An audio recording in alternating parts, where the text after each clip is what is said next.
Hi everybody. Okay, so today, in this moment, I want to talk to you about time. I feel like time is one of those really interesting things. It feels very real. We look at the clock and it feels very real to look at the clock and think, oh my God, there's not enough time. Oh my God, I can't believe what time it is.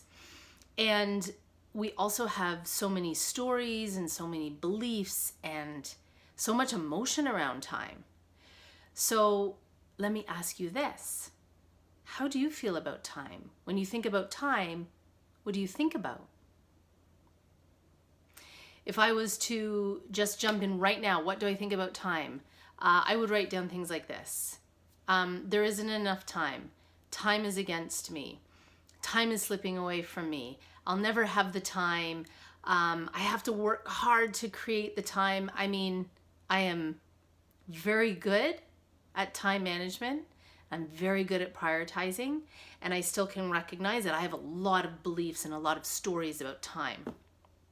So if you see my eyes darting, I'm doing my video horizontally and not vertically, so I'm still trying to figure out where to look. I'm gonna look right there. So I feel like also time is one of those things that, yes, we have a lot of emotion about, we have stories, we have beliefs, and it can feel like the enemy of mothers, because we have so many demands on our time, right? So for us to find time for ourselves is a challenge. For us to learn how to prioritize when everything feels like it's equally important, and everybody else beyond our physical self wants to have priority on our time. And when we want to do a lot with our time, right? We have big desires, we have big dreams, we have big goals, and we want to do a lot of stuff. So time is a thing. So this is what I'm going to share with you today. I'm going to talk about 3 ways that you can find time during your day for you, not to do more laundry or to wash more dishes, for you. I'm going to talk about three questions that I ask myself in the moment to help prioritize, because we all know that we can have to-do lists and then life happens, and quite often, if we're not aware of our default, if we're not aware of our default behavior, then how we are prioritizing things in the moment becomes really important. Because if we're not aware of the default programming, which might be to constantly choose other people above ourselves, then we can't find that one moment where choice becomes possible. We may choose the exact same thing, but we're making a choice. And then I'm going to choose 5. What are they? They're kind of ninja tricks. They're things that work really well for me, for time, for being in charge of my time, not controlling. We can't control time. Darn it. But in charge. Okay. 3 ways to find time. I find it funny that I didn't know about the morning routine until 2020, which was very recent. And I didn't get it. And I also think that I was just too sleep deprived to do the morning routine. I think there is a time when a morning routine is just not the best thing for you, and it's not really possible, and you probably don't desire it. And I just learned about the morning routine. And what the morning routine has done for me, it has given me more hours. It's like I didn't know about this secret, that if you want more time, you can just find it by waking up early. So this is how we make time. That's what I call it, make time. It's like it feels like it's not there before, but then we make it magically appear. Some people stay up late and they make time that way. For me, staying up late does not work, because at 7:38, I'm done. All I want to do is watch TV, have a glass of wine, and go to bed and read. I can't do anything else, so it doesn't work for me. But if that works for you, that's how you can make your time. For me, waking up early is awesome. I love it. It sets the tone for my day. Plus, I get my own time, and I try to be incredibly intentional about what I spend that time on, and it is always stuff for me. I do a few things for my state, and then the rest of it is a challenge that I'm doing or a project that I'm working on or work. So that's what I use it for. So here's one way that you can get more time in your day for yourself. You make it. You wake up early, you stay up a bit later at night. Here's what helps me wake up early. And let me just say this. I am not a machine. I have no interest in being a machine or a robot. There are days when I do not wake up early. If I have not slept well, if my alarm goes off and I'm exhausted and not excited about getting up, sometimes I sleep in. If I'm going through a period where I am depleted and burnt out and I need more sleep than ever, I stop my morning routine for a while. Full permission, y'all. Okay. The things that I do to make it easier for me, I always make my coffee. I went through this thing in 2020 where I wasn't drinking coffee for a while, and now I just need that nourishment. It works for me. I love it. I have about 2 cups in the morning. So good. I love it. I make my coffee every night, so it's ready to go in the morning. That helps me wake up. I have a fun song. I'm now using this Kylie Minogue song from her new disco album called Magic. It's fun, so that's on my alarm to wake me up. And I always put my clothes out because I feel like if I'm lying in bed and even for a moment there's a little barrier, like, I can't even find my clothes and it's so dark out, I just won't wake up. That's for me. So find ways to make it easy. Number 2, here's how you can get more time for yourself during the day. You can steal time from something else. You take time. You're not making time, you're taking time from something else. This is a tough one because usually what we're taking time from is the stuff that we're doing to entertain ourselves and numb out, which I am entirely for, 100%. For me, TV watching. I love to watch TV. And the days when I choose to do something else, maybe I haven't had time during the day to do my stuff, and I have to take time from TV watching, it always hurts just a little bit. So we can do it in a more gentle way. So for example, if you like to spend an hour a night on social media or watching TV, maybe 15 minutes or 20 minutes you could take from that and spend on, you're going to watch that one video on the course you're doing. You're going to spend 20 minutes writing. You're going to spend 20 minutes watching. We don't have to be hardcore about everything. Just find a little bit. So we got our make time, we got our take time. And the third way is layer. So get a monotonous task that you really don't need to think about doing and put something else on top of that that is for you. So you're washing the dishes and you're listening to a podcast. You are driving in the car and you're listening to an audio file of the course that you're taking. You are, what else is monotonous? You're folding laundry and you're doing a voice recording of a blog that you want to do. Or you've just got your phone on and you're just recording ideas. And then I'll do this and then this will be. It keeps you in the game. It keeps you focused on yourself. And again, it has this magic quality because you are creating time. You're a genius. You're creating time. Okay. Here are the 3 things I do to prioritize in the moment, on the spot. Number 1, ask myself, is this for others or is this for me? This is a really interesting question. If you find yourself answering that question for others, all during the day, it's just interesting. This is interesting information. Then you get to say, that's interesting that I spend the bulk of my day doing things for other people. Is that aligned with how I want to truly live? If it is, beautiful. I thumbs up, high five, I'm doing amazing. If it's not, interesting. I'm going to pay attention, ask myself that question, and then maybe make a different choice.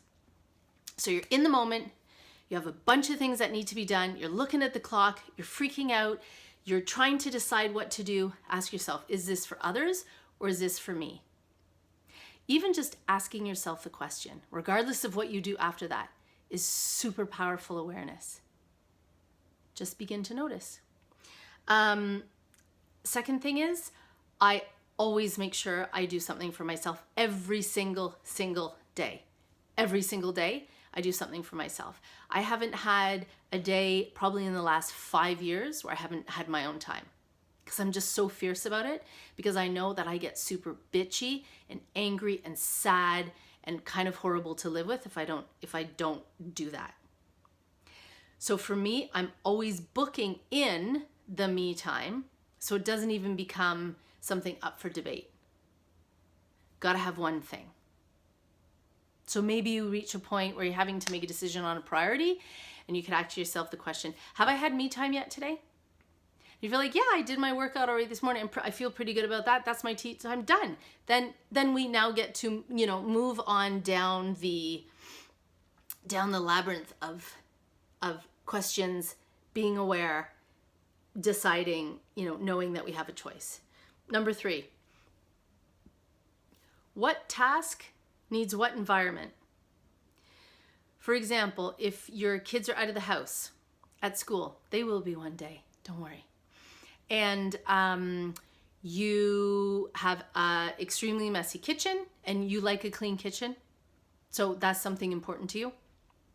And you also want to do some writing.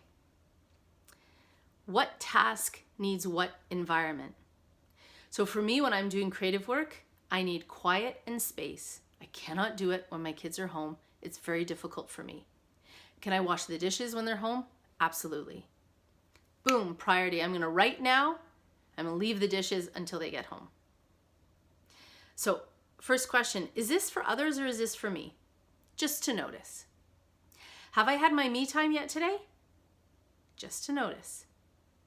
What task needs what environment?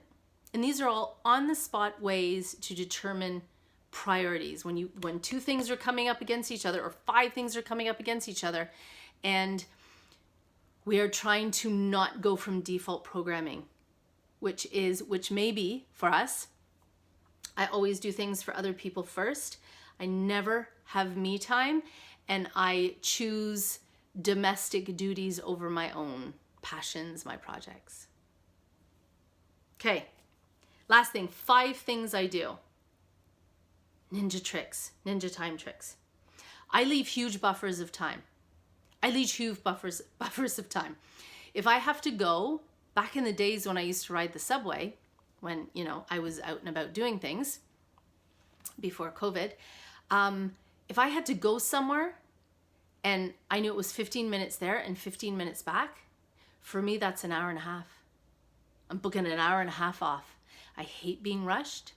I hate being late. I hate feeling that anxiety. And so I leave very generous buffers. And you know what that also allows me? For me, it diminishes my anxiety. Stuff always happens by the way. Subway shuts down. The store that I thought was there isn't. I meet somebody on the way and I want to have a chat. It also allows for adventure, because then say I'm going to a new part of the city and I'm picking up books or something, and I happen on this restaurant or this cute little cafe. If I have crammed so much into my day that I actually have to be back in 15 minutes because I scheduled something else, because I left no buffer of time, I miss out on adventure. 1, leave buffers of time. That works for me. 2, this is an art I'm cultivating. I'm super practicing this one, to see every day as its own entity. I can sometimes look at a week or a month or a year, and it's very easy for me to forget all the stuff that I've done. Or I can have a day where nothing happens. We have those days, right? It's like you have the to-do list, you have all the intentions, and everything goes frickin' sideways. And you end up at the end of the day, you're like, wow, did nothing that I wanted to today. That happens all the time. That's life. So what I am cultivating is this practice of seeing every day as a chance to start again. So today I did nothing. Bummer. Bummed about that. Tomorrow I start afresh. Every day becomes its own success story. So I don't look at a big piece of time, which to me can feel overwhelming and frustrating, because I might always think I'm not doing enough. Okay, so number 2, seeing time as a daily entity, bite-sized pieces. Number 3, I always block off the me stuff first. It's what I do every day when I do a to-do list. I always have what do I want to do today? And it always goes on the list without fail. You know, everybody says you got to schedule it or it won't happen. Sometimes it happens when you don't schedule it. So I don't think that's there are no solid 100% rules. But I will say that if I have a to-do list that is filled, it's almost like having a piece of paper, and I put down some things that I need to do for other people, and I still have a lot of white space, and then I fill it up with other things that I need to do for other people, and then all of a sudden all the white space is gone. Visually, viscerally, there's no time for me. There's no space for me today. Better luck tomorrow. I always book in my stuff first. Always, always, always. I write it on my to-do list, write what I want to do for myself. I write nap time. I write take a break, bath and read. I write that on my to-do list. It's important to me. 4, I have really cut down on the number of things that I can accomplish. Because what I was finding was I had so many things on my list, and at the end of every day, out of 7 things that I want to accomplish, I would have done 2. I was like, oh man, 5 I didn't do? It's pretty hard to celebrate the 2 that you did and not feel the 5 that you didn't do. So now I cut way back. If I have 3 things on my list that are related, for example, related to work, that's good for me, because remember, buffer of time. Oh, you want to write this? I want to write this one email. In my head's like, that just takes 15 minutes. But what my brain, a part of my brain has forgotten is that I have to add a few more people on the list because they've been emailing me, and I forgot that. And then I also have to redo the format because I've got some new ideas for that. Plus I also have to send the email to myself so I can check all the links. Oh, plus I also So I shrink the number of things that I put on my to-do list. And then you know what? Not all the time, but sometimes I do everything. And it feels so good. Not all the time, but sometimes. Okay. I use my timer like crazy. This is number 5. I use my timer like crazy. I use my timer when I sit down and do work. 25 minutes, I'm going to spend 25 minutes to do this, because at the end of 25 minutes, I need to now make a conscious decision. Do I continue with this, or do I move on with something else? What I have noticed for me, and time management is, I think that there's some principles, and I also think that it just needs to be finely tuned to what works for us. So what I would find is I could get so absorbed in something that I might spend an hour and a half or 2 hours there, and I'd get nothing done because I was just playing around and having fun. There are times for playing around and having fun, but if I need to set my timer, or if at the end of that time I actually think, oh my God, I had all these other things I also wanted to do today, and now I haven't done them because I had no sense of time, and I didn't even finish that task. I just played around for an hour and a half. So I use a timer. I use a timer for, I'm going to work on this for 25 minutes. When the timer goes off, it doesn't always work because I'm not a machine, but hopefully I can take this moment. Okay, where am I in this task? Do I need another 25 minutes? Do I want to leave it for now? I get to be in a moment of choice. I get to make a choice. The other thing is I set the timer for when I want to stop working. So for example, when my kids go to school, I need an hour buffer before they come home. If I'm picking them up, fine. If I'm not picking them up and they're just coming home, I need an hour buffer. This is when I read my book. I have a bath. I have to stop my work. I need some time that is just for me. Be with my energy, digest the day so far, prepare myself for these energies and these bodies that are going to come into the house. So I set my timer for that. I use my timer like crazy. Okay, let's do a quick recap. 3 ways you can find time. You make time. You grab it by waking up early or staying up later. You take time, you take it from another activity, or you layer time. You do something that you want on at the same time as doing something monotonous that doesn't require a lot from you.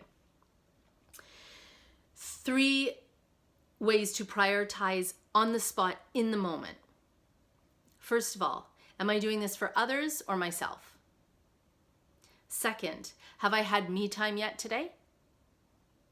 Third, what task needs what environment? Is this a task that I can do when the kids are home, when the partner is home, when I get more tired, or is this a task that needs to be done now? What task needs what environment? And then 5 ninja tricks. 1, leaving buffers of time. These are ones that work for me. Leaving big buffers of time. 2, looking at time as a daily entity. 1 day at a time. You get to start over the next day. 3, blocking off my stuff first. Writing down on my to-do list and on my schedule the stuff that I want to do for myself. Even stuff that are pleasure activities, not just work-related, pleasure activities. 4, I really cut down on the number of things on my to-do list because I want to feel like a superstar. 5, I use my timer like crazy. Time. Get it? Timer. Okay. We could go on and on. Love to hear. What are the things that you do to be in charge of your time? What are your ninja tricks? What is your deep learning? What are you brilliant at for some reason? You don't even know why, but you're a genius at something. We want to know. So in the comments below, share. Some good stuff. I'll see you later. Bye.